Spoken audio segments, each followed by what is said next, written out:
What's going on, everyone? Welcome into the Broncos Breakdown by Chat Sports. Matthew Peterson here, doing a bit of a different show than we normally do here on the channel.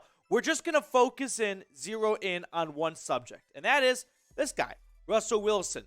And I know this might sound outlandish, and I agree to myself, it is a bit outlandish.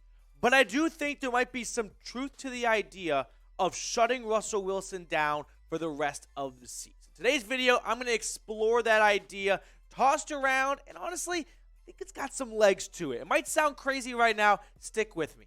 But what to do with Russ? That is the big question right now, because with the offensive line down to second and third stringers, should Russell Wilson and the Broncos maybe consider shutting it down for the rest of the season? I think it's important to remember, it's not just shutting it down because Russell Wilson's bad. No, that's not really the main issue here.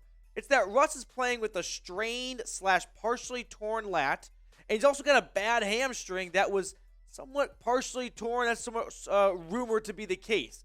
I mean, it wasn't too long ago, Adam Schefter reported that Russell Wilson played Thursday night against the Colts, and after 3 quarters against the Raiders, battling a partially torn lat near his right shoulder, he flew to LA after that disastrous Thursday night game, got an injection, something you often see in for pitchers, and then before the London game, he missed the Jets game with a bad hamstring. Guys, that was October 8th. It's November 15th. It's not really all that far off right now. So with the injuries piling up on Russ's body, and the offensive line a turnstile because of the injuries on that front, maybe you consider shutting him down for the rest of the season. I mean, don't get me wrong. If you are the Broncos ownership, you just signed this check for about $250 million. You want to see Russell Wilson play every snap you can, unless it's Brett Rippon in garbage time in the fourth quarter because you're up by 50 points. But you also don't want to watch him get hit 20 times, which is what happened on Sunday. So if he's going to get beat up, and this season is basically a wash and it's lost anyway, maybe you consider the idea of putting him on IR, which has happened before, where guys come back from injuries, they want to be with the team to make a playoff push, and ultimately, when they are eliminated and they're ruled out, it's best to just shut them down and begin the rehab process a little early. Because the Broncos' offensive line, remember, this was the original intended starting 5. Bolles, Risner, Cush, Meinerz, and Turner. How many games have these 5 all played together? I think maybe one before Bolles got hurt, once Turner was activated, and Meinerz returned from week 1 injury. Sometime around week 5, week 6. I mean, it's unfortunate, but this is what it currently is right now. If there was a game right now, Calvin Anderson, just starting left tackle, filling in for Garett Bolles the rest of the way, or until Cam Fleming returns. Dalton Risner is still hanging out at guard. Graham Glasgow got hurt late in the second half against the Titans, so the rookie Luke Wattenberg had to come in and play center as a third stringer. Meinerz is back, thankfully, at guard. And then Quinn Bailey is over at right tackle. Quinn Bailey! I didn't even know that's what Quinn Bailey looked like. That's how bad it is right now. Okay? 6 sacks in week 10 for Russell Wilson. 20 QB hits. If he's just going to get buried and destroyed week after week, and this season is already lost, maybe ownership will take the decision away from Hackett, who absolutely wants Russell Wilson because he cannot afford to lose anyone else if he wants even a small chance of holding on to his job.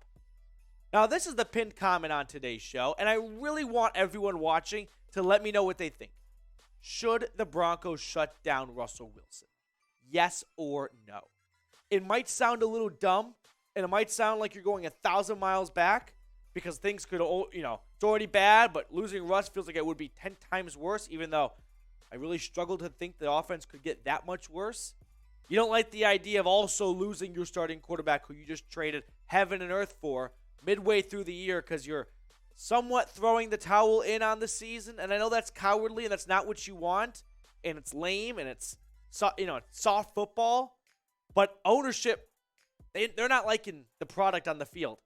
And if they want any hope of this product being better next year, maybe they decide make a change right now. Because Can it get worse? Look at the stats this year for the Broncos. Look at the stats. They are dead last in points per game. Dead last in the red zone. Rushing attack, 25th. Yeah, they move the ball a little bit down the field, but they never finish off drives. They punted the football 9 times. 9 times. Principal Rooney style. Right? I don't think it could get that much worse with Brett Rippon the rest of the way. I don't think it's a huge drop-off.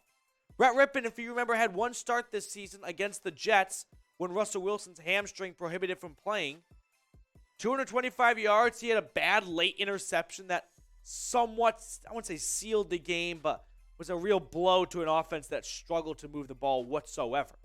And so I go back to this, what I've been kind of echoing all video long.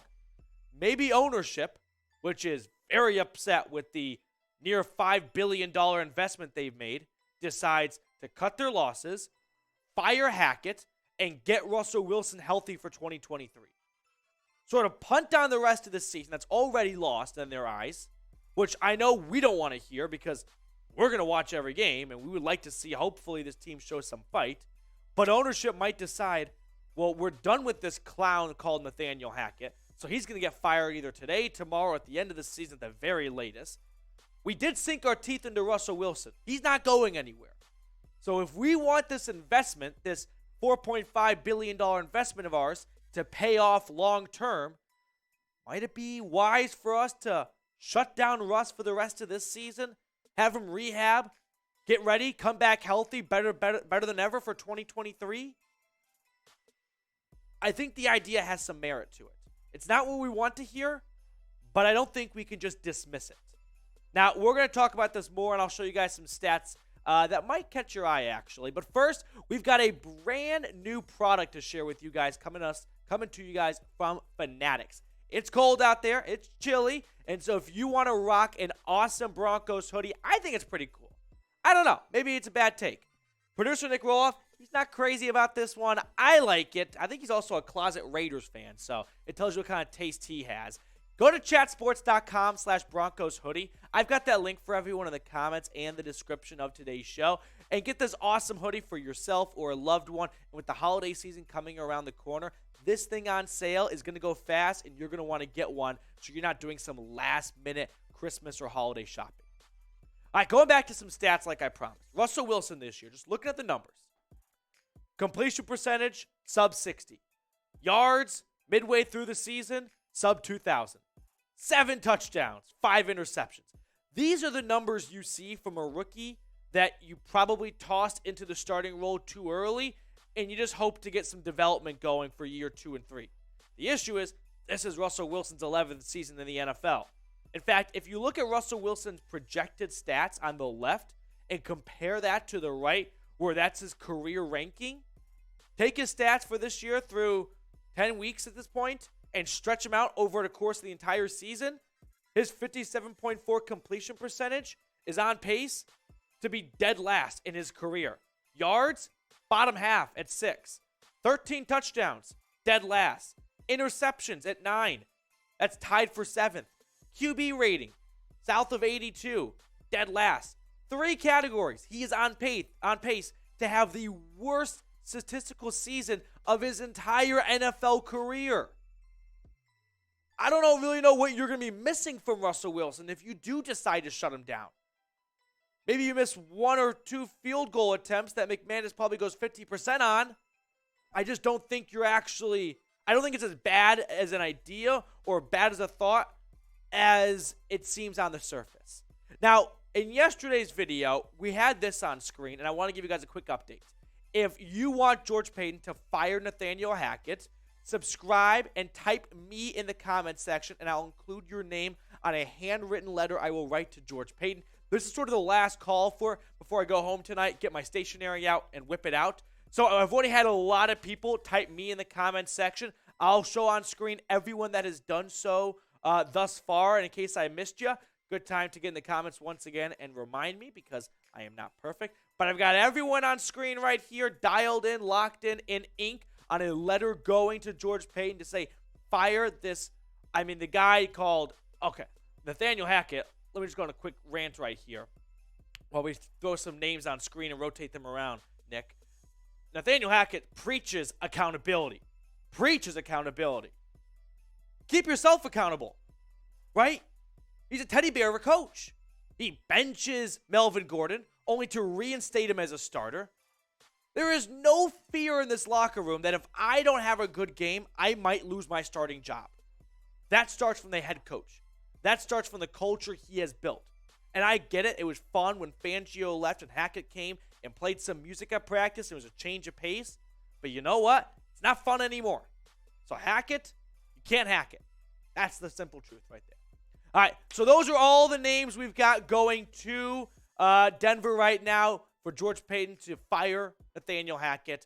If you have not subscribed, you want to be on that letter, please do so. You have to type me in the comments, but of course, you have to be subscribed. This is subscribers only. It's a bit exclusive, but lucky for you, it's completely free.